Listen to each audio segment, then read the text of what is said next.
Buenas tardes a todas y a todas. Bienvenidos a nuestro workshop del mes de febrero. Y no podíamos hablar de otra cosa que no fuera el amor, señoras, señoritas, jóvenes.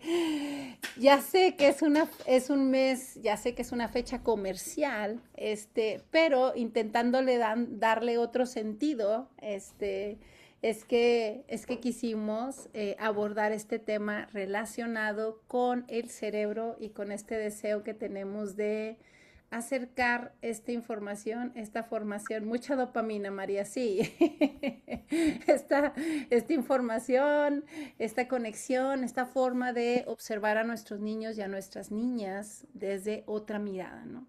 Mm. Y bueno, el tema de hoy es el cerebro que ama. ¿Qué piensas, Esther, con ese titulazo? ¿Qué se te viene a la mente? Bueno, pues ya vamos a decir la verdad. Ya Lili me compartió el título y de qué se iba a tratar y luego lo estuve viendo y estuve también como que pensando en relación a este título. Me gusta mucho porque siempre pensamos en el cerebro como algo mental, ¿no? O sea, el cerebro cómo va a amar, que ama es el corazón, como si fuera una dualidad, ¿no? El corazón es el que ama y el cerebro es el que piensa, ¿no? Sí, eso nos han enseñado por años, sí. Claro, entonces esta combinación, que esta parte tan real y tan fundamentada científicamente, y lo vamos a ver. Es lo que me parece muy interesante, revelador e innovador, Lili, ¿no? Claro, claro, claro, claro. Sí, normalmente tenemos nos hemos ido criando y hemos ido como avanzando en el conocimiento del desarrollo de los niños y las niñas, pero con ciertas ideas preconcebidas que no necesariamente son totalmente ciertas y que nos vamos dando cuenta dónde empezar el amor, ¿no? ¿Dónde empieza el amor, ¿no? Que el amor, como decía una de mis estudiantes, una de mis chicas, que ya terminó con nosotros de formarse, decía, a nivel de energía, si hablamos del amor, pues obviamente hablamos de una fuerza, de un potencial creador. Yo les decía el viernes a mis niños, yo trabajo con segundo nivel, les he comentado, y les decía el viernes, tuve que hacer un círculo en la mañana, porque evidentemente hay personas niños que pueden fácilmente llevar un regalo para todos y hay niños que no. O sea, hay niños que pueden hacer una tarjetita para todos y hay otros que no. Entonces, el que no puede llevar puede llegar a sentirse un poco como fuera de la jugada, como si no estuviera metido como en el rol de que puedo traer presentes o regalitos para compartir a todos. Entonces, yo preparé tarjetitas para que el que no había llevado y quisiera hacer una tarjeta pudiera hacer una tarjeta, pero antes de eso dije, vamos a hacer un círculo y vamos a hablar de cuántas formas podemos hablar del amor, ¿no? De dónde surge el amor y qué es el amor, ¿no? Desde dónde, ¿no? Como una energía, es una energía creadora y es una energía muy fuerte que nos ha mantenido como humanidad, ¿no? Que lo contrario de esta energía, pues dijeron el odio y la destrucción, ¿no? Entonces, no solamente hablamos de amor como en pareja, ¿no? Sino hablamos de muchas formas de manifestar amor. Entonces empezamos a decir a los animales, a las plantas, a nuestros padres, a nuestros abuelos, a la vida, a la naturaleza, ya como toda esta como conexión que ellos mismos fueron como haciendo con la intención como que de que no relacionen como las fechas que se van celebrando solamente con consumir y dar, sino como con un propósito más trascendente y que no nos quedemos ahí, ¿no? Porque siento que eso es una de las cosas que caracteriza a Montessori. ¿Cómo ves, Esther? Sí, o sea, pues realmente estamos unidos, somos un todo. Entonces, pensar en la vida de una forma fragmentada, eso ya es como que una concepción que queda obsoleta, tanto pensando en nuestra integridad como persona, quiero decir que somos algo holístico, ¿no? Como con tres cerebros, un cerebro que aparte remite al padre, que está aquí, otro que remite a la madre, que está aquí en el pecho, y otro que remite al instinto. Somos tricerebrados, como decía mi mentor Claudio Naranjo. Entonces, como que pensar en nosotros como algo fragmentado ya no tiene sentido, pero pensarlo a nivel global de la vida, de cómo funciona eh, pues todo el sistema vital, tampoco tiene ningún sentido, porque no somos seres que estemos ahí como en parcelas, ¿no? No somos disyuntivas, al contrario, todo está relacionado, todo tiene que ver y todo influye en los demás, ¿no? En el resto, ¿no? Mm. Exacto. Muy bien, chicas, pues vamos a empezar con nuestro workshop, El cerebro que ama, ¿no? Y vamos a ir hablando acerca de desde dónde podemos hablar del amor y dónde comienza el amor, ¿no? Antes de nacer, definitivamente. Antes de nacer, el amor ha comenzado, Y bueno, si la nueva vida ha llegado y la causa que la ha provocado ha sido el amor, bendita sea esa vida, ¿no? Pero sabemos que hay muchas vidas que no necesariamente esa es como la causa o no en esas condiciones se ha como generado la vida o ha sido como el principio de la vida. Sin embargo, independientemente de las razones por las que se gesta o se da una nueva vida, el amor comienza antes de nacer. María Montessori ya intuía esta información, ya lo dejaba visto, ya lo dejaba ver. Más adelante vienen algunas citas de Montessori donde ya habla de como el niño como fuente del amor, ¿no? Y hemos visto que el niño es la fuente del amor. Y decía María Montessori, que es una de las cosas que a mí me encanta, que para poder comprender al ser humano tenemos que ir a ver las primeras fases de la vida. Y ahora nos vamos a regresar y tenemos que ir a ver desde la vida prenatal, es decir, desde antes del nacimiento. Y si pudiéramos ir antes del nacimiento, unos meses antes de la concepción, sería importante darnos cuenta de la trascendencia de este momento. Myron Offer en 1981 señala que los procesos biológicos tempranos tienen efectos a corto y largo plazo en el desarrollo emocional y conductual de los niños, ¿no? Entonces, nos vamos a ir dando cuenta que la vida prenatal no es pasiva, definitivamente no, y es el primer ambiente relacional. El cerebro que ama se empieza a configurar en el vientre materno y lo más bello es que se empieza a configurar en relación con su madre.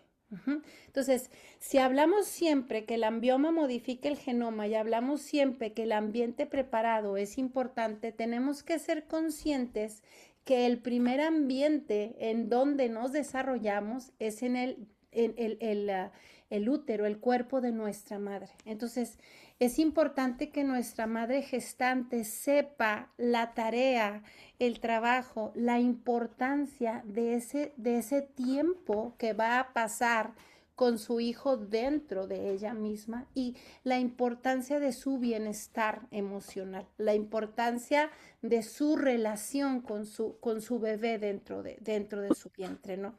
Yo les decía en otro foro donde habíamos conversado que normalmente me encanta pensar, obviamente, me encanta pensar pues en madres Montessori de las que me he rodeado, ¿no? Madres que me cuentan, que les han puesto música clásica, que han estado esperando el bebé, que ya tienen la habitación lista, que salen a caminar, que van a hacer ejercicio. Les dije, pero desafortunadamente vivimos en un mundo donde más del 65% de la población mundial vive en extrema pobreza.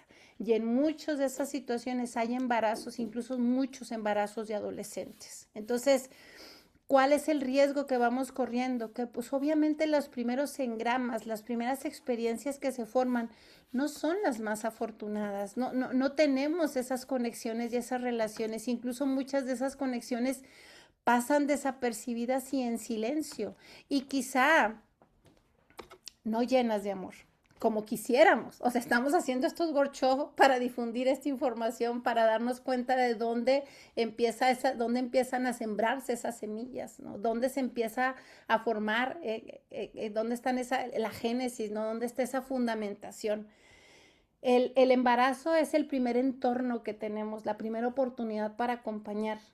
Montessori hablaba de esta educación como una ayuda a la vida. Entonces, este vientre es el primer ambiente preparado y en estos más o menos 280 días pasan cosas maravillosas. Tenemos un sistema nervioso que se empieza a organizar. El corazón empieza a latir muy temprano y se establece una circulación compartida con su mamá. Con esto se va creando un sistema activo de comunicación madre y bebé. El feto no es un receptor pasivo. Hemos creído eso por mucho tiempo, ¿no? Que depende totalmente de la mamá y que es pasivo. Sabemos ahora que es dinámico, que responde y que se adapta, ¿no? Esa y se adapta a esos cambios y a esa relación que se va dando en contacto con su madre. Aquí se siembran las bases del cerebro relacional. Aquí se siembran en este momento de gestación. Esther, ¿quieres decir algo? Porque te veo que te acercas a la cámara. Estaba tosiendo, Lili. Ah, Me daba tos. Pero bueno, sí, sí, sí. A ver, si nos han enseñado, y esto es otro mito, que los niños cuando nacen son como una tabla rasa en blanco, ¿no? Que a partir de ahí es cuando se les empieza a llenar de información y de conocimientos y de experiencias, pero no es cierto. O sea, realmente ellos están en proceso de desarrollo y empiezan a tener improntas que no son obviamente conscientes porque están, o sea, pues son un embrión, pero son improntas que se quedan como inoculadas en el cuerpo. El cuerpo tiene memoria, lo hemos hablado ya alguna vez. Entonces, antes de nacer, ellos ya han atravesado por 9 meses junto a la mamá. Y fijaros si es así, que una vez que nacen y hasta los 2 años, o sea, después del parto y hasta los 2 años, hay una etapa que Laura Goodman, que es otra de mis mentoras, Laura Goodman denomina que es una etapa de fusión emocional. Es decir, el niño siente lo que siente la mamá, tal cual. Es decir, si la mamá está triste y está deprimida porque está cansada, porque se siente sola, porque está súper vulnerable, porque está muy sensible, lo que sea, pero no llora, por ejemplo, el niño va a llorar sin parar, sin parar, sin parar.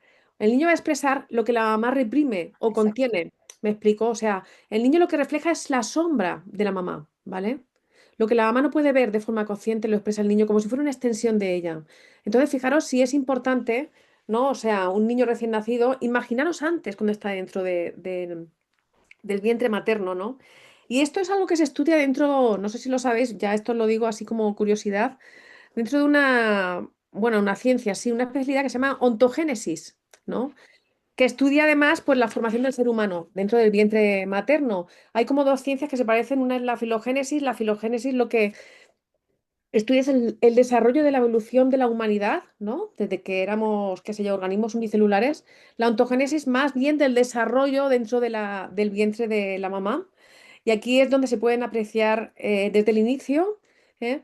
Cómo el niño se siente, ¿vale?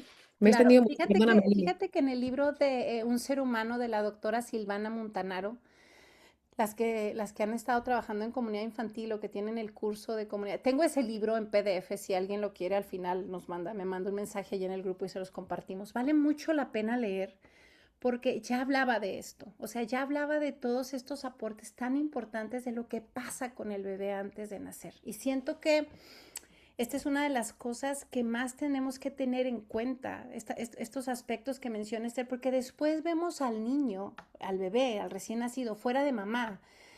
Entonces las cosas que le pasan a él independientemente de la mamá. Es decir, ya no las pensamos en relación con mamá, con papá o con el ambiente donde se desarrolla. Decimos, ay, es que está muy llorón, no sé, como que este niño está muy alterado, está muy inquieto, algo tiene, no sé, como que, y siempre pensamos en el niño independiente de su contexto, independiente de papá, mamá, independiente del ambiente como está en la familia. Y creo que tenemos que cambiar esa mirada y tenemos que empezar a verlo en relación, porque eso es un bebé recién nacido, en relación y en conexión con mamá. ¿Ok? Mm, Muy bien. Hay memorias, ya lo dijo Esther, hay memoria prenatal y huellas tempranas, ¿no? Esto está demostrado también científicamente. María Montessori ya hablaba de esto, los mencionaba como engramas, ¿no? Como estas huellitas, bueno, y la neurociencia viene a confirmarlo, ¿no? Engramas como si llamáramos, es más, yo recuerdo mucho una clase de filosofía que yo le he dado a mis estudiantes, ando buscando un papel por aquí, donde les hablaba de estos engramas y agarraba un papel un pedazo de papel en blanco, de papel de máquina para imprimir y luego lo arrugaba y les decía, estas huellas que se quedan, déjenme lo traigo porque si no me voy a quedar con la cosa que no lo hice. Aquí tengo. Y les decía a las chicas, ¿no? Si hago esto, las huellas que se quedan, aunque moje el papel, ya no se van a quitar. O sea, si a eso quieres comprender qué es un engrama, de esto hablamos cuando hablamos de engramas. Lo que sabemos ahora, de acuerdo a las investigaciones, es que no se forman a partir del nacimiento, sino desde los primeros 9 meses que está en el vientre de mamá, empieza ya esa conexión y esa relación. Este es uno de los hallazgos más sorprendentes que existe la presencia de la memoria desde etapas muy tempranas, aunque no es memoria narrativa, es decir, no es algo que el niño va a llegar a contar en algún momento, no mamá, cuando está en el vientre materno, yo me acuerdo aquella vez que mi papá, no, por favor, no es una memoria narrativa, sí es memoria sensorial, sí es memoria fisiológica y sí es memoria emocional implícita, que era lo que comentaba Esther hace un momento. El sistema nervioso, por lo tanto, es capaz de registrar los ritmos, los sonidos, el estado emocional materno y los cambios hormonales, evidentemente, de mamá, ¿no? La madre, por lo tanto, no es solamente quien transmite nutrientes, como hasta ahora hemos venido creyendo, sino transmite estados fisiológicos. El estrés, la calma, la seguridad, la ansiedad influyen en esta configuración del sistema nervioso fetal. ¿Ok? ¿Te das cuenta qué trascendente es el embarazo? ¿Qué trascendentes son estos 9 meses, Esther? Sí, bueno, yo ahora escuchándote em, me venía a la memoria que hay un famoso estudio de Dale Harry Harlow, este estudio se hizo entre los años 50 y 60, no sé si lo conocéis, con un tipo de monos que demostró que el apego y la calidez, es decir, el amor, son más importantes que la nutrición, ¿no? Entonces, si me dejas un momento, Lili, lo explico porque es muy interesante, ¿vale? Ujú. Sí, sí, sí, venga, venga. Trata de unos monos que apartan de su mamá y que entonces lo que hacen, los separan de sus madres y los crían con dos madres, se crían con dos madres sustitutas. Una de las madres era de alambre, es decir, de alambre pinchaba, pero esa madre era la que las alimentaba. O sea, eran unos ganchos así de alambre, pero con un resorte por donde salía leche. La otra mamá no alimentaba, pero era de felpa suave, era como un monito así como de peluche, ¿vale? Entonces, fijaros bien qué interesantes los resultados. Las crías pasaban casi todo el tiempo con la madre de peluche, la de felpa, y solo acudían a la de alambre para alimentarse. Entonces, cuando tenían miedo o en situaciones de estrés, buscaban refugio en el peluche, no en la fuente de alimento. Fijaros qué interesante esto, ¿no? Entonces, las conclusiones iban un poco en torno a la necesidad del contacto físico, del afecto, de la calidez, del confort del contacto, que es fundamental para el desarrollo, ¿no? Más allá superando a la simple alimentación. Y las consecuencias del aislamiento de los monos criados en este contacto físico, pues es que desarrollaron graves problemas emocionales, sociales y de comportamiento. O sea, fijaros qué importante entonces, o sea, imaginaros, preferían el peluche a comer, ¿eh? Si tenían que Claro, elegir. claro. Eso es. El amor. Ahí es lo que Es- nos está hablando de la importancia del amor, que al final nuestra hambre, más allá de la comida, es hambre de amor, no estamos hambrientos de amor. Vale. y fíjate, Esther, que a mí aquí hay algo que me hace mucho ruido y que también cuando puedo comentárselo a los padres y a las estudiantes lo hago, y es el tema cuando entregamos a los niños tan pequeños de 45 días a guarderías donde van, no sé, 50, 100, 200 niños y donde hay una persona que atiende a 8 y que no le alcanzan sus manos porque no son de pulpo y que mece a cuatro portabebés al mismo tiempo de un lado y cuatro del otro lado, ¿no? Porque no alcanza para atender a más, ¿no? Y obviamente no los va a cargar igual. Que me duele mucho esta parte.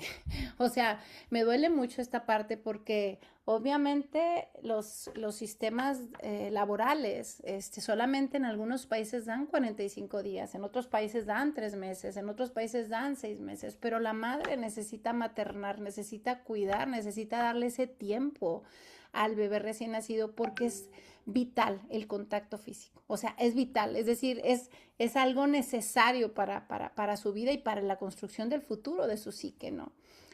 El amor como base biológica del desarrollo no es únicamente una experiencia emocional o cultural, es un fenómeno biológico, relacional y neurofisiológico que ayuda a estructurar el desarrollo humano desde la vida prenatal. El cerebro humano es esencialmente social. Su arquitectura está diseñada para vincularse y regularse en relación y desarrollarse en entornos seguros. Fíjate qué importante es. Entonces, la primera referencia de seguridad y de amor es su madre. Somos las madres la primera referencia. Por eso es que a mí cuando los niños tienen que ir con madres sustitutas, cuando los niños tienen que ir a centros de cuidados. Me parece tan importante el adulto que contiene y que sostiene este nuevo rol, Esther. Estás muteada. Sí, o sea, realmente aparecen en las guarderías, que la misma palabra dice que es para guardar a los niños, en la medida en que empieza y avanza la revolución industrial. Y entonces hay una necesidad de que haya manos obreras, mujeres también, ¿no? Porque no se dan abasto. Hacen falta muchos asalariados y muchos obreros para poder mantener y sostener una fábrica. Entonces, es entonces cuando se inician las instituciones educativas y las guarderías, ¿no? O sea, cuando empiezan a separarse a los niños de sus mamás.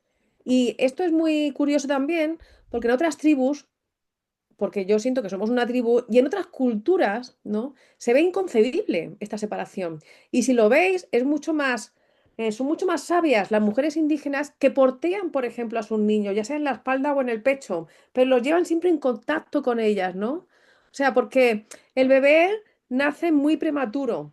O sea, un bebé recién nacido es incapaz de sobrevivir por sí mismo. Necesita 9 meses más de embarazo fuera del útero, ¿vale? A los 9 meses después, cuando un niño tiene 9 meses de edad, un poquito antes de cumplir años, es cuando empieza a separarse un poco de la mamá porque gatea. Pero gatea y mira para atrás a ver dónde está la mamá. Y se va alejando poco a poco, pero regresa. Y cada vez da un pasito más, pero regresa. Y esas son como que las primeras intentos de separación que hace la mamá después de 9 meses de nacido, ¿no?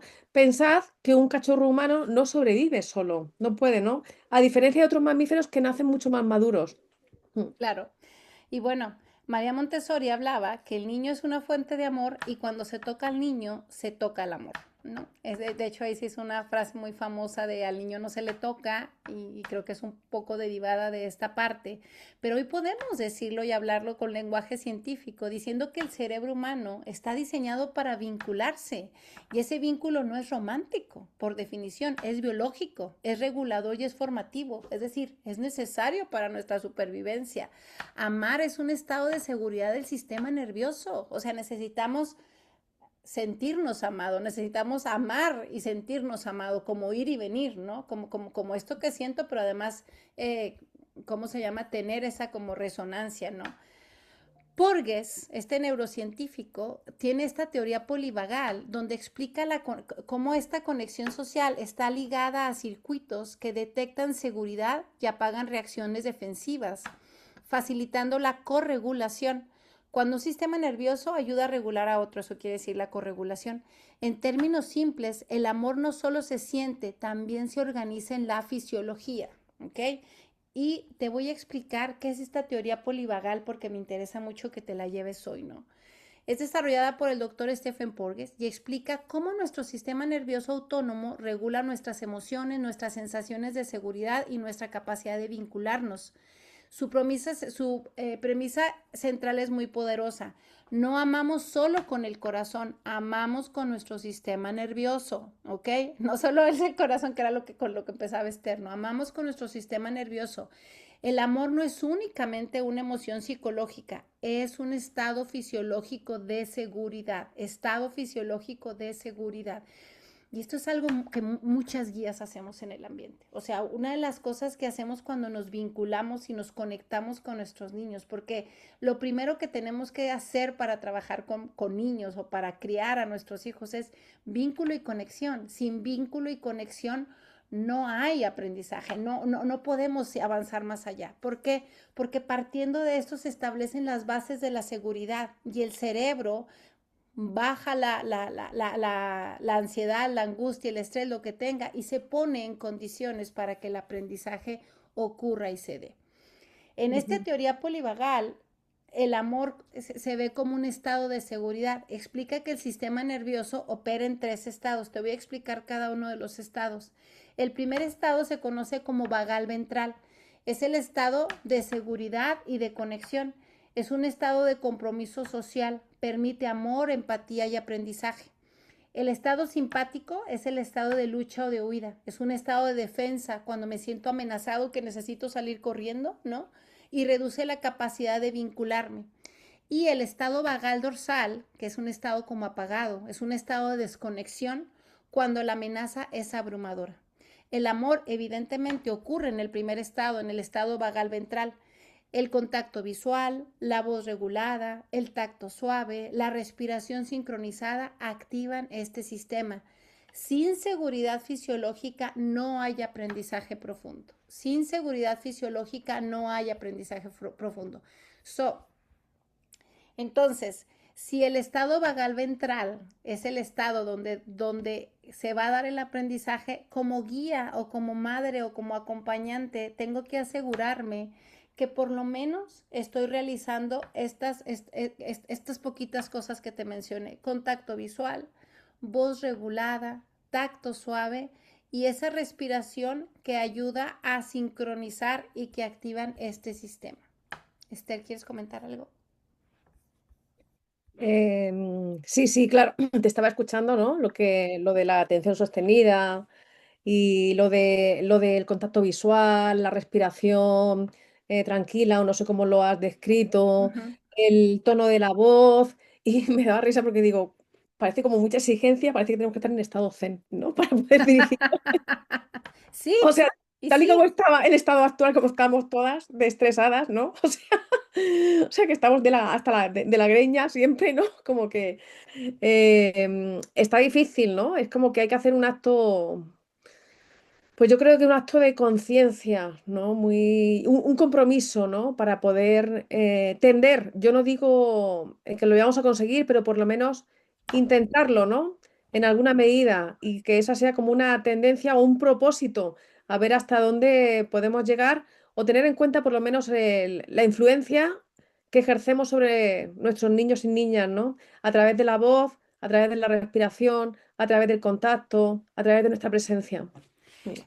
Sí, yo entiendo a qué te refieres con esta parte como que pareciera mucha exigencia, pero una de las cosas que hace, las que trabajamos como guías, o sea, que es nuestra función o que es nuestra profesión, sería parte como de nuestra continua preparación, ¿no? Porque es nuestro trabajo, porque es a lo que nos dedicamos, como un médico tiene que hacer su labor o como otra profesión, ¿no? Y las Ujú. madres, visto desde esta naturaleza que están en la crianza, siento que una parte es como volver a vincularnos a nuestra naturaleza mamífera, Mm. porque la vida actual, las sociedades modernas nos van como desconectando, como si fueran apagando nuestros circuitos, ¿no? Como que nos van llevando mucho hacia afuera y poco hacia adentro. Yo Ujú. seguido comento que muchos de los aspectos que mencionamos en Montessori son características de una vida zen. O sea que es difícil en un mundo moderno lleno de tantas exigencias, de tanta prisa, de tanto córrele, de tanto apúrate, de tanto, pero también creo que es algo a lo que podemos aspirar, que es algo a lo que podemos saberlo, tenerlo como ahí presente, como algo que quiero hacer, como algo que quizá en este momento no lo cumple en su totalidad, pero un lugar a donde quiero o puedo llegar con mis estudiantes, con mis hijos, ¿no? Como una forma de asegurar un aporte a su desarrollo y a su bienestar. Mm. Y bueno, estos tres estados del sistema nervioso son estados del sistema nervioso, ya les comenté, estado vagal ventral, que nos da conexión y seguridad, descritos por Porges, y en este estado ventral, conexión y seguridad, que ya te comenté en el anterior, que era el estado del compromiso social.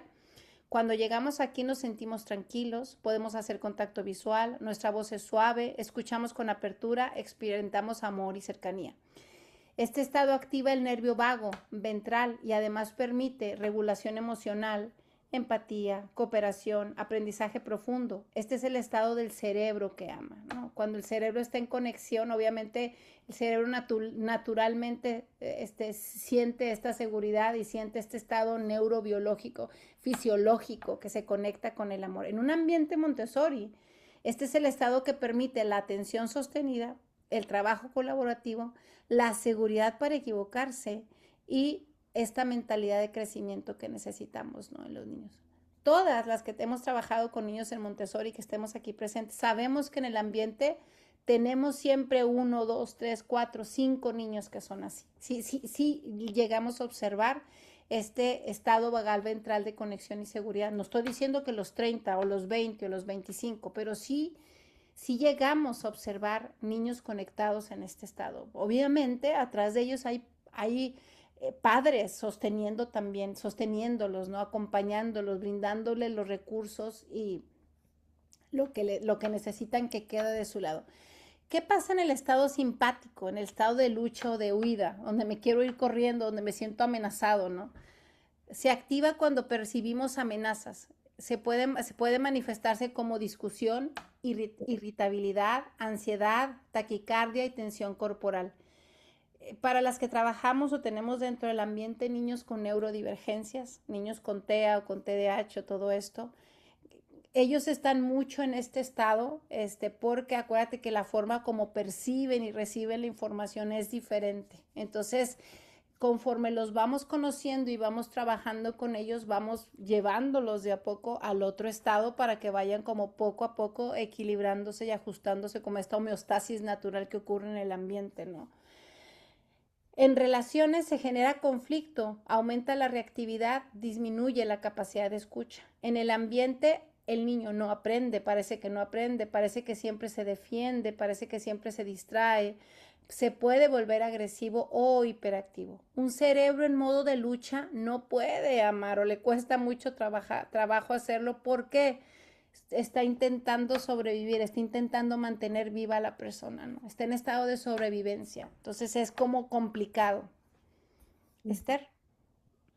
Sí, bueno, estoy segura que cuando Lili ha descrito este estado simpático, en alguna medida todas y todos nos podemos sentir identificados porque en algún momento hemos estado así, o en muchos momentos, o en algunos, o en uno, por lo menos en nuestra vida, ¿no? O sea, con alguno de estos incluso síntomas, ¿no? Con taquicardia, incluso con la presión arterial que nos sube, etcétera, ¿no? Entonces, es algo que identificamos. Y si es verdad que es así como que un estado de alerta frente a un peligro. El peligro en los mamíferos es un peligro real, en todos los mamíferos, excepto en el mamífero humano, que la mayoría de las veces es un peligro simbólico o creado en su mente. No es real en ese momento, ¿no?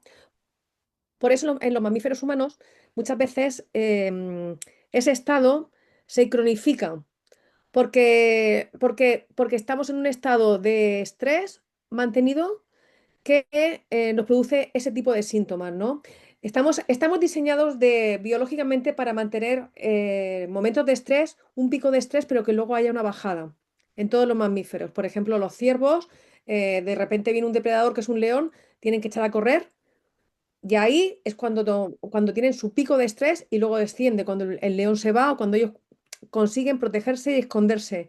O si hay una hambruna muy fuerte, porque hay una sequía muy, muy radical, pues entonces también se ponen en estrés, pero son picos de estrés que luego descienden cuando consiguen comida. Sin embargo, en los humanos, el estrés mantenido es el que nos provoca todas estas síntomas y otras todavía más. Hasta el cáncer está producido por un estrés mantenido. ¿Me explico? O sea, al final el cortisol produce inflamación y cualquier enfermedad es producto y es consecuencia de una inflamación.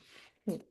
Claro, y esto que menciona Esther, si lo ponemos en términos de los niños, porque una cosa que tenemos que saber que antes no ocurría es que ahora tenemos niños estresados. O sea, esto es una realidad. O sea, ¿por qué?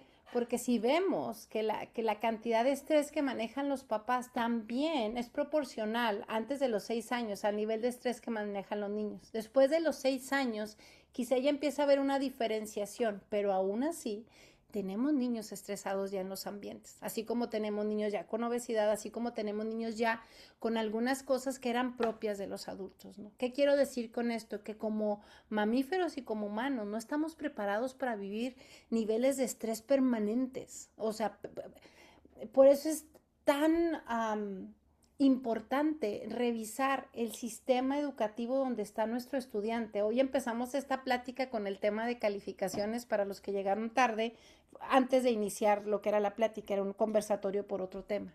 Yo decía, el nivel de estrés en las escuelas donde hay calificaciones es elevadísimo. A la hora que hay que presentar exámenes, a la hora que entregan calificaciones y todo el sistema está preparado así. O sea, imagínate niños desde los 6 años y hasta los 24, 22, 23 que terminan la carrera, sometidos a este ritmo, a estar presentando evaluaciones constantemente, a estar sujetos a prepararse, a estudiar, a elaborar tareas. Es muy difícil. Entonces, el cuerpo enferma, por supuesto, porque no hay un cuerpo preparado, humano, de ningún mamífero, ni siquiera las plantas para vivir sometidos a tantos niveles de estrés, ¿no? Entonces, bueno, estado vagal dorsal es el estado apagado, que este ocurre cuando la amenaza se percibe como abrumadora. Puede sentirse como desconexión, entumecimiento emocional, desesperanza, retraimiento, ¿no? En relaciones se empieza a establecer una distancia emocional, frialdad, evitación. En el ambiente, bajo rendimiento, desmotivación, no me importa, no me importa. Hace son estos niños que las guías dicen, es que parece que nada le importa, parece que nada lo motiva, parece que nada le interesa. Bueno, está en este estado vagal dorsal, está apagado su sistema nervioso, ¿no? ¿Por qué? Pues bueno, hay muchísimas razones atrás de esto, ¿no? Pero básicamente todas están en el ambiente donde está creciendo, ¿no? Imagínate un ambiente lleno de amenazas, lleno de estrés, un ambiente donde no es visto, donde no es reconocido, donde no es amado, donde es humillado, donde maltratado. Obviamente el sistema nervioso se va al otro extremo, Esther. Sí, estaba leyendo esta descripción del estado vagal dorsal apagado y me vienen así como que varias personas, sobre todo adolescentes y jóvenes, que los veo así. Es como que han acumulado tanto estrés que deciden desconectarse, ¿no? Y enajenarse, ¿no? Y que además se pueden enajenar, o sea, se desconectan, qué sé yo, pues aislándose o con alguna adicción también, ¿no? Que es una forma de desconectarse. En niños pequeños no sé qué tanto esto pasa, Lili, porque mi impresión, no lo sé, aquí tú eres la experta, es que esto es como que un estado más, todavía más allá, ¿no? Que el anterior, más que el simpático, y que es como acumulativo, ¿no? Como que llega un momento en que el cuerpo ya no puede más y ¡pum! ¿No? Se bloquea. ¿No es Sí, casi sí, una sí. parálisis, ¿no? Que tiene el cuerpo. ¿O qué? Exacto. En niños pequeños no lo he Asusta, de visto, verdad. porque acuérdate que antes de los 6 años, todo de los niños antes de los 6 años está en relación con su madre y con sus cuidadores, ¿no? Está como en mucha conexión. Y si se llegara a ver, seguramente tendría que ser en casos muy extremos, ¿no? En casos de situaciones muy graves, ¿no? Como estar en un centro de acogida porque los separaron de sus padres, en cosas así ya muy, muy extremos que también llegan a ocurrir. Alguna vez yo tuve una niña cuando yo llegué a tener como una guardería, ¿te acuerdas, Esther? Y Sí, tuve sí. ahí, tuve ahí a una niña dos niños que venían de una casa hogar. Y en esa casa hogar, pues obviamente las personas que estaban ahí eran como sus padres y todo eso. Y es como el caso más cercano que pudiera referir a esto. Es una historia muy larga y la verdad que muy, muy, muy triste la que vivía la niña, porque desafortunadamente en estas casas de acogida también pasan muchas cosas, ¿no? Entonces, Mm, siento que en situaciones extremas, de separarte de tu mamá, de tu papá, podríamos ver como algunos rasgos, pero en general, el niño antes de los 6 años está sujeto a sus relaciones con sus padres, ¿no? Con sus cuidadores, con su madre, ¿no? Bueno, pues en ujú. la vida prenatal está el origen del cerebro relacional. Las investigaciones sobre este desarrollo temprano demuestran que la vida prenatal constituye uno de los periodos más críticos del desarrollo humano. Durante estos 280 días de gestación se organiza el sistema nervioso central, se establecen patrones fisiológicos, se produce comunicación activa madre-feto, se desarrollan memorias implícitas sensoriales y emocionales. El útero es el primer ambiente preparado, como ya te comentamos, y lo que ya te dijimos desde hace ratito, el feto no es pasivo. Al contrario, es dinámico, responde a los estímulos, registra estados fisiológicos de mamá y su regulación o el estrés materno influye en su organización temprana del sistema nervioso. Aquí comienza nuestro cerebro que ama. El vínculo como arquitectura neurobiológica. Hilda Botero, tengo un artículo de esta señora que deberían de leerlo, es una investigación muy buena que ayer estuvo leyendo acerca de la relación madre y bebé. Es que estamos ahorita en otro curso de neurociencias, de neuroeducadores, donde estamos hablando entre los 0 y los 3 años. Por eso es que estoy tan apasionada con este tema ahorita. Ella habla desde el neuropsicoanálisis y plantea que no existe separación mente-cuerpo. El vínculo madre e hijo configuran emocionalmente al ser humano. Configuran emocionalmente al ser humano. Es decir, acuérdate que María Montessori decía mucho esta frase, el niño es el padre del hombre. Esta mujer que soy yo ahora, esta mujer que eres tú, fue construida en aquella niñez, pero en aquella niñez en relación con tu madre, con tus padres, ¿no? Entonces ahora estamos agregando eso, ¿no? Como a este concepto que teníamos, sí, me construí, pero no sola, en conexión y en relación con el ambiente y con esa o con esa madre, ¿no? Alan Score demuestra que las miradas positivas estimulan el hemisferio derecho. El afecto regula el sistema nervioso y la corregulación organiza la capacidad emocional futura. El vínculo comienza antes del nacimiento. Y otros autores han señalado que las experiencias parentales impactan profundamente la vida futura. Desde la implantación del huevecillo se establece una relación activa, se inicia un intercambio biológico y emocional, el corazón fetal va respondiendo al entorno. Aquí podemos integrar esta teoría polivagal de la que venimos hablando, donde el sistema nervioso aprende desde temprano a detectar seguridad o amenaza. El amor entendido como seguridad fisiológica, por lo tanto, comienza desde el útero. Vamos, vamos ya casi cerrando para dejar un espacio para preguntas o comentarios, para ir recordando de qué venimos hablando, que son estos puntos que quiero que hoy nos llevemos. Es que el amor obviamente no es un concepto totalmente romántico, no es una emoción pasajera, no es una idea cultural, es una estructura biológica. El cerebro humano está diseñado para vincularse. Desde esta vida prenatal comienza a organizarse en función de la seguridad, el ritmo y la relación con su madre, que es la primera persona con la que se encuentra. El primer ambiente preparado es el útero. La primera regulación es compartida con su madre, ¿no? Hay otro autor, Bion, que habla de una relación continente, donde habla de que un niño por sí solo no es capaz de regular sus emociones, sino que necesita un adulto que le ayude a contenerlo y a expresarlo y a acomodar estas emociones como tal, ¿no? La primera educación es emocional. María Montessori lo intuía cuando afirmó, el niño es una fuente de amor y cuando se toca al niño se toca al amor. La neurociencia hoy lo confirma, el vínculo regula el sistema nervioso, la oxitocina fortalece la confianza, la seguridad activa la corteza prefrontal, sin seguridad no vamos a encontrar aprendizaje profundo. El amor no debilita al cerebro como nos han hecho creer, ¿no? Porque nos han hecho creer que cuando amamos demasiado, creo que hablamos del enamoramiento, ¿no? Como que te vuelves débil, te vuelves sensible, ¿no? Pero ya nos dimos cuenta que el amor es un estado fisiológico.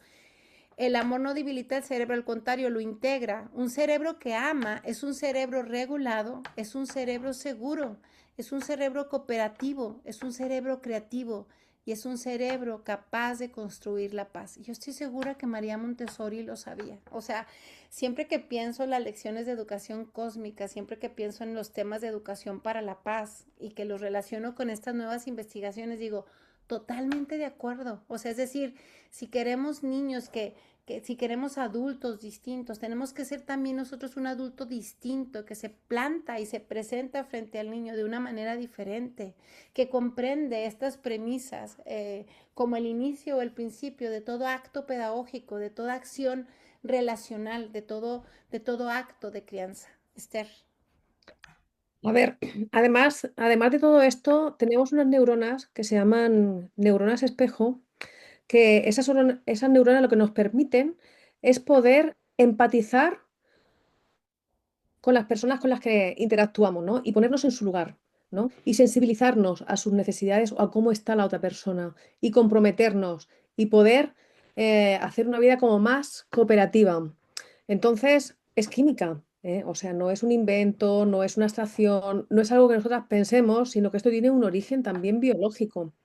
Y fijaros si es así, que esto lo ha contado alguna vez Lili, no sé si todas habéis estado en todos sus cursos, pero a mí me parece como una reflexión muy bonita a partir de cuando se entiende que tenemos el primer signo de civilización. ¿no? Que es cuando una persona se fractura un fémur y existen aparte como que evidencias de eso, ¿no? Me estoy hablando así antes del Paleolítico, ¿no? Es de una antropóloga que se llama Margaret Mead, ¿no? Entonces, en el reino animal, una fractura significa la muerte, ¿no? Pero un hueso soldado demuestra que alguien cuidó al herido, ¿no? Que le proveyó de alimento y que lo protegió durante meses, ¿no? Entonces ahí se marca el inicio de la compasión y de la cooperación, a propósito de la cooperación que tú aquí aludías, ¿no? Porque en el contexto animal, un animal con una pierna rota no puede huir de los depredadores ni buscar agua o alimento, ¿no? Entonces eso lo condena. Pero el hallazgo antropológico es que encontrar restos de un fémur antiguo que sanó, donde el hueso se ha soldado de nuevo, evidencia pues que el individuo sobrevivió gracias a la ayuda de su grupo.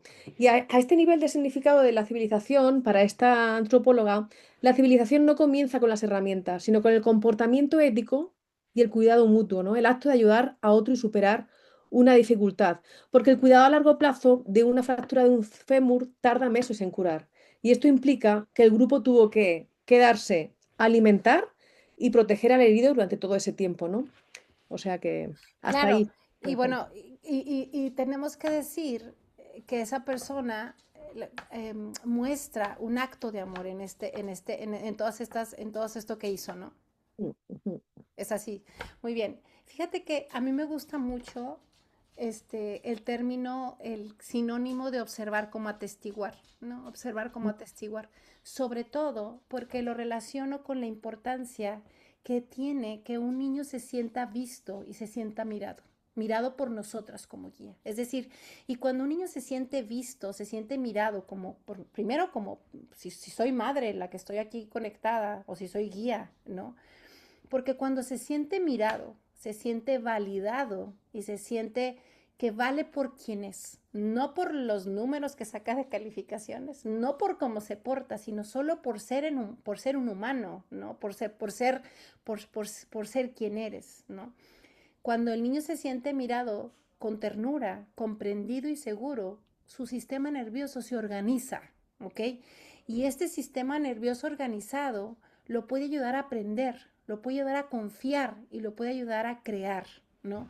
Educar entonces no es transmitir información, es sostener sistemas nerviosos, es crear ambientes que den seguridad y permitan que florezca la humanidad, ¿no? En un mundo donde tecnológicamente todo avanza, pero emocionalmente vamos fragmentados, quizá la pregunta más importante no sea cuánto sabemos, sino cuánto sabemos amar. Mm. ¿Cuánto sabemos amar? ¿Cuánto sabemos amar y a nosotros mismos? Y para finalizar, como dijo María Montessori, el estudio del amor siempre nos va a llevar a la fuente de la que emana, que es el niño. Si queremos una sociedad más cooperativa, más consciente, más pacífica, debemos proteger y comprender esa fuente. ¿Quién es esa fuente? El niño. Porque el cerebro que ama no solo transforma las relaciones, sostiene el futuro. Mm. Gracias por ser parte de esta conversación, chicas. ¿Qué les ha parecido? ¡Yay! Yo me aplaudo sola, la verdad. No, yo haciéndote aquí palmas. Apláudeme, por favor. Chicas, preguntas, comentarios, sugerencias. ¡Yay! Aleluya, María también ya está aleluya, aplaudiendo. Muy bien, aleluya, María. aleluya, aleluya. Muy bien, ¿alguien tiene alguna pregunta apasionante? Susana Telles, aquí dice Mari Navarro, aquí también podemos identificar a los niños que quizás en berrinches pegan, muerden. Mamá dice no a algo que no haga un niño de 2 y el niño pega y muerde. Quizá esta es una lucha de poder. Okay. Creo que eso tiene que ver con otro momento, Mari, del desarrollo. Marce, gracias por cada palabra, muy claro todo, el amor lo puede todo, de verdad que sí, Marce. ¿Tienen alguna pregunta, chicas? Aquí estamos. Lili, interesante este tema y ya con tanto estudio que tenemos acerca del cerebro y cómo funciona a través de tus maravillosos cursos, qué interesante esto de la oxitocina y explicarle, por ejemplo, ¿no? A las madres gestantes, mira, si tú no empiezas a crear estos vínculos, ¿no? Porque la oxitocina también tiene mucho que ver en la lactancia materna, está Ujú. generando leche y ese es uno de los tantos vínculos de este apego, ¿no? en la relación entre la madre y el niño, ¿no? Esa confianza. Eh, es bueno conocer todo esto de cómo nuestro cerebro funciona en todos los niveles de nuestra vida. Yo, por ejemplo, tengo un cerebrito de gomita y este tiene unos retransmisores, tiene la dopamina. Entonces, poco a poco les voy in- in- informando, ¿no? De cómo estos retransmisores le ayuda al pequeño, ¿no? Este te está ayudando a mover tus manos, a mover tu cuerpo, a hacer sonrisa.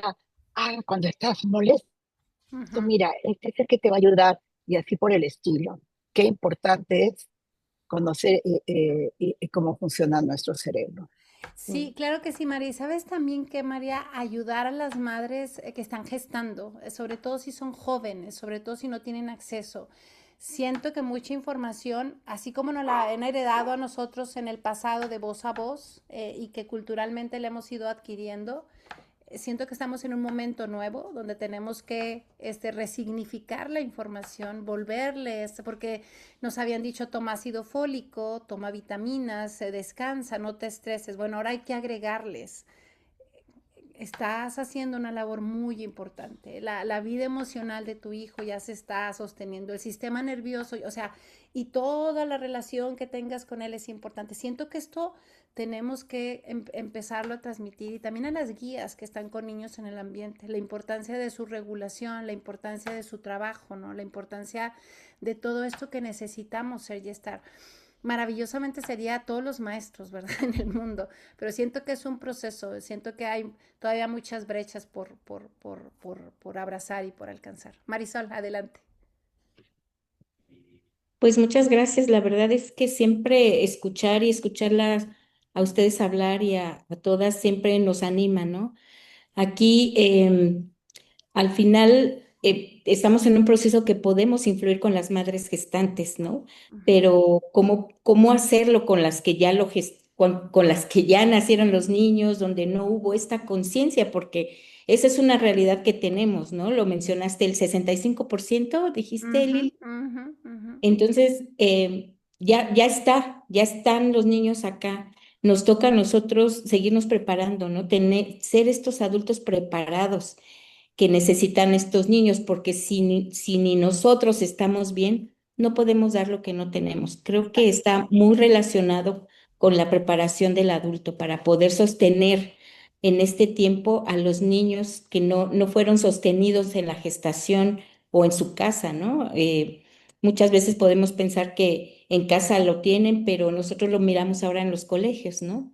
No es Exacto, verdad, no es verdad. exacto, María. Uh Mm. -huh. Qué bonita esta palabra, me encanta la palabra sostener, Sí, atestiguar y efectivamente, María, en muchas ocasiones nos toca hacer un trabajo súper importante en los ambientes, en muchas ocasiones, porque a veces en casa nuestros papás están corriendo, nuestros papás están con sus propios procesos, con sus propias... ujú, Y no ujú. se trata de juzgar a nadie, solamente No, entender que educar es una ayuda a la vida y que siempre que estemos dispuestos a hacerlos desde el amor, vamos a poder lograr mucho. Y ese es como el propósito de nuestros workshops, de estos espacios que estamos como generando y abriendo para que cada vez más gente se sume a hacerlo de otra claro. manera. Y hay esta conciencia, ¿no? Al final nosotros también, pues, como guías Montessori, también tenemos dolencias, heridas, muchas cosas que han pasado en nuestra vida que si no las atendemos, no podemos ayudar a nadie. Entonces, pues nos toca a nosotros y ser, pues, no sé, como motivación a nuestras guías también que están trabajando, si las vemos mal, invitarlas a sanar esta parte para que puedan estar bien ellas y hacer un trabajo digno, ¿no? Porque nuestros niños, o sea, lo merecen todo. Al final nosotros decidimos estar aquí y nos toca a cada una prepararlos. Bueno, eso es lo que yo pienso. Ay, qué bonito, Mari, gracias. Y vamos a cerrar. Vengan a Mentor Gracias. Montessori. No es cierto. Chicas, pues muchas gracias. Esther y yo estamos muy contentas. El doctor Prado no pudo asistir. Estaba en una reunión por ahí que no lo soltaron, pero en la Ujú, próxima vendrá. Pero Esther estuvo con nosotros. Y yo ujú. amo estos espacios, toda la gente que viene, que lo puede disfrutar y sobre todo llevarlo a la práctica. Para los que quieren el libro de Un ser humano de la doctora Montanaro, lo voy a compartir en el grupo que tenemos, hay un grupo de WhatsApp, ahí se los voy a mandar y también voy a dejar esta plática grabada por si alguien más la quiere ver después. Voy a leer rapidísimo, dice el venerable Geljan Gyatso, dice que el amor es la bomba atómica que transforma el mundo. Ah, qué bonito, Luz María. Maricel dice, el tema es fascinante, agradecer a las ponentes. Claudia, muchas gracias, me llevó nueva información. Alice, maravillosa información a nivel neurológico como energético. La madre e hijo intercambian información emocional a través de su campo electromagnético del corazón, permitiendo a ambos sentir las emociones del otro, incluso a distancia. Exacto, Alice, neurobiológico. Hay tanto todavía por integrar a lo que ya tenemos. Les mandamos un abrazo, nuestra gratitud y que tengan una excelente semana. Chao, Esthercita, gracias, chicas. Nos mil vemos pronto. gracias, Chao, querida. Lili. A vosotras. Bye. Chao a ti, Lili. Bye.